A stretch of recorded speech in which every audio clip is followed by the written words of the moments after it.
Trump this afternoon. They had him arraigned and fingerprinted in a Miami courthouse like the accused felon he now technically is. These were the first steps in a process that is designed to put Donald Trump behind bars for the rest of his life. Cable news carried every moment of it live. It's unprecedented, they told us, with what looked like shock. But they weren't shocked. They knew this was coming. Everyone who's paid attention knew it was. What just happened was always going to happen. It's been inevitable since February 16th, 2016. That's the day Donald Trump made a blood enemy of the largest and most powerful organization in human history, which would be the federal government. Despite what you may remember, it wasn't anything that Trump had said about immigration or trade with China or rapists from Mexico. Those are the stories that dominated the headlines that year. Trump's a racist, they screamed. Stop him! But inside Washington, that was just noise. None of it really rated. Identity politics doesn't mean much to permanent Washington.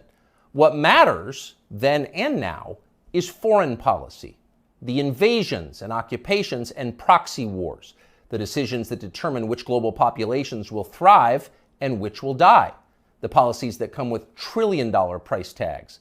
The ones that, over time, have made the counties around D.C. the richest suburbs in the world. In Washington, that's what actually matters. And it's obvious when you look carefully. When there's a debate about anything else, for example, the debt ceiling, both sides take their assigned positions and they start yelling. But when Congress decides to start a war, no matter how foolish or counterproductive or obviously disconnected from America's core interests that war may be, when that happens, the leaders of both parties automatically jump behind it like circus clowns. And then they stay there, sometimes for decades. They defend that war relentlessly against all evidence until somebody finally rings the all-clear bell and they can begin to admit that actually, maybe it wasn't such a great idea. We meant well, but it just didn't work out. The good news is we've learned a lot of important lessons. In the end, they usually do say something like that, but only after emotions have cooled and the damning details have begun to fade from collective memory. It's an apology that's not actually an apology, much less repentance, and it's years too late to matter in any case. But until then, that's all you're getting. Until then, no dissent is allowed. That's the first rule of Washington. But somehow Trump didn't bother to follow it. He is from out of town, so maybe he didn't know it was a rule, or maybe he just didn't care. Either way, 7.5 years later, we can point to the precise moment that permanent Washington decided to send Donald Trump to prison. Here it is. It's from the Republican candidates debate in Greenville, South Carolina. We should have never been in Iraq. We have destabilized the Middle East. They lied. They said there were weapons of mass destruction. There were none, and they knew there were none. There were no weapons of mass destruction. All right. We should never have been in Iraq, Trump said. We destabilized the Middle East. Now, by the time Trump said that, a lot of Republican primary voters were starting to reach the same conclusion. How could they not? But it was the next line that doomed Trump to today's arrest. They lied, he said. There were no weapons of mass destruction, and they knew there were none.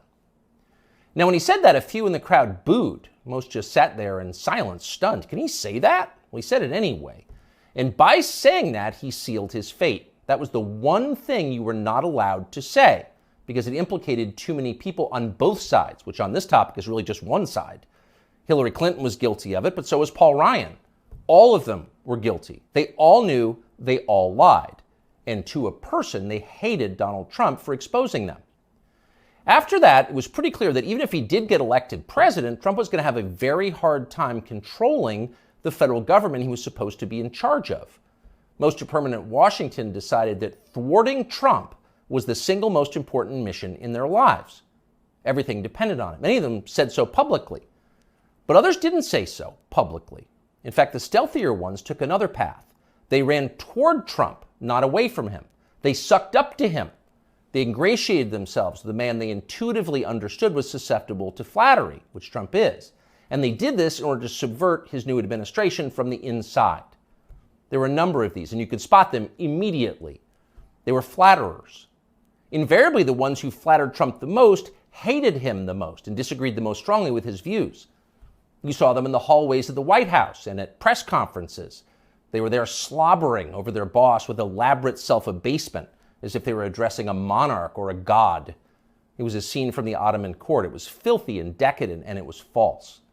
Mike Pence, Nikki Haley, Mike Pompeo, Lindsey Graham in the Congress. They all called Trump a visionary genius up until the moment he lost power. And then they unsheathed their real agenda, as always the neocon war agenda, and they piled on with maximum force. Here's Mike Pompeo, for example, on Fox News this morning. President Trump had classified documents where he shouldn't have had them, and then when given the opportunity to return them, he chose not to do that for whatever reason. When somebody identifies that, you got to turn them in. And so that's inconsistent with protecting America's soldiers, sailors, airmen, and Marines. And if the allegations are true, some of these were pretty serious, important documents. And so that's wrong. May future historians hoping to unlock the mysteries of late Empire Washington study that clip, because it will reveal everything. That very same Mike Pompeo, the one who's sneering at Donald Trump on TV this morning, that guy served Donald Trump as both CIA director and as Secretary of State. Those are the two most powerful jobs in the federal government. And as he worked in those jobs, Pompeo promised, in fact, he swore, to support the president's agenda. Why? Because that's the way a democracy works. You vote for a candidate in the belief that his appointees will carry out the policies that you voted for. It's not about the president, it's about you, the voter. But Pompeo didn't do that. He didn't even try to do that. In fact, he undermined Trump's often stated commitment to peace and non-intervention abroad at every turn. His every waking hour was devoted to fomenting war in some faraway foreign country or other. Iran, Syria, Russia, North Korea, the list goes on. But rather than telling Trump that he disagreed with his ideas, as a man would, Pompeo toadied up to Trump, a man he despised, in the oiliest, most over-the-top way imaginable. Ask anyone who worked in that White House at the time. Who is the appointee most likely to tell Donald Trump on a daily basis that he was handsome, virile, sleek, and powerful? Mike Pompeo. That will be the consensus answer. Those of us who saw firsthand Pompeo's relentless kowtowing will never forget it. It was indelibly repulsive. No one with self-respect could do something like that. But Mike Pompeo did it effortlessly, with relish and verve.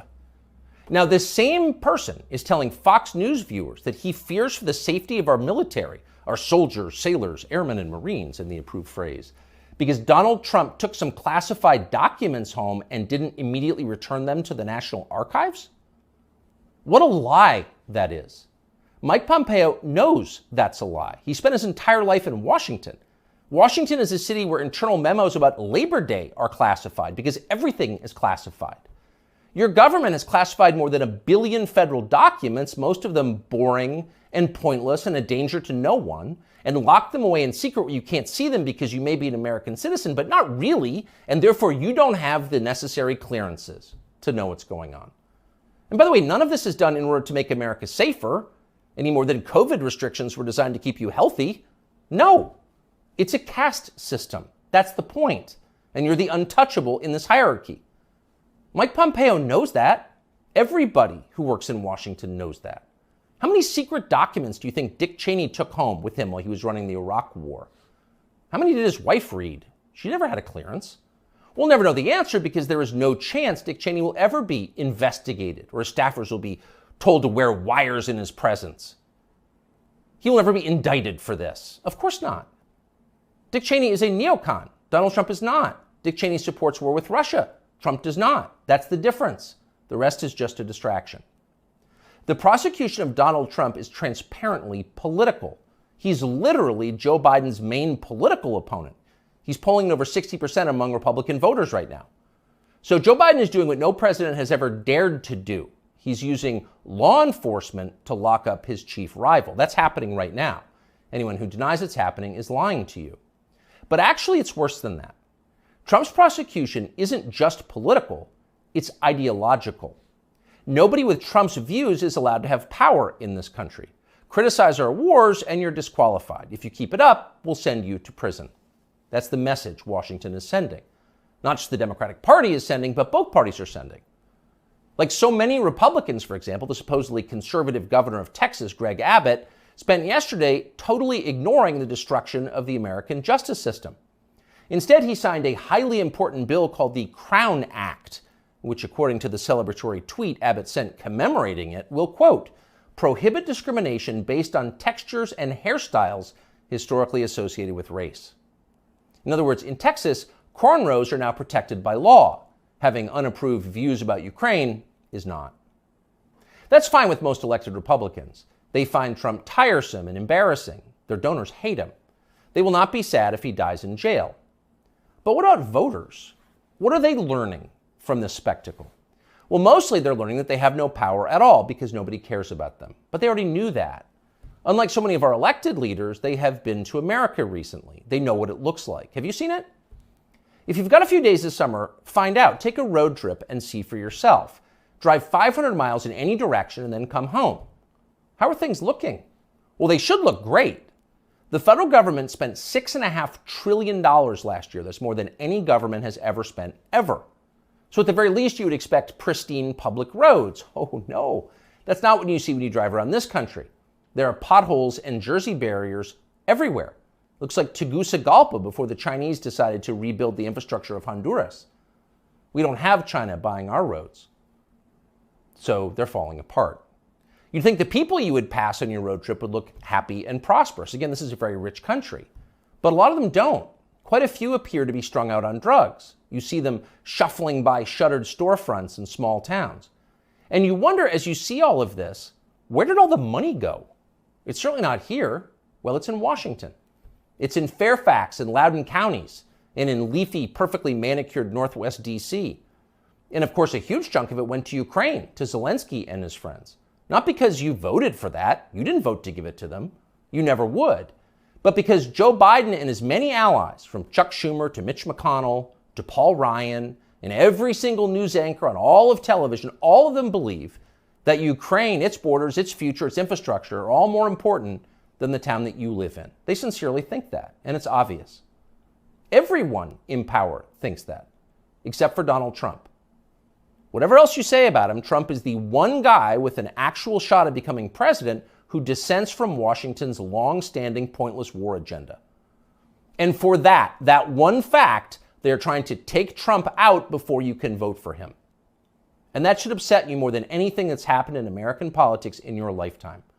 Even if you don't plan to vote for Donald Trump, even if you would die before voting for Donald Trump, which is your right, and a lot of good people feel that way, even still, the destruction of our democracy, which is the right of voters to support any candidate they want, even candidates who don't want war with Russia, the destruction of that should keep you up at night. Yes, Donald Trump is a flawed man, but his sins are minor compared to those of his persecutors. In this life, we don't get to choose our martyrs.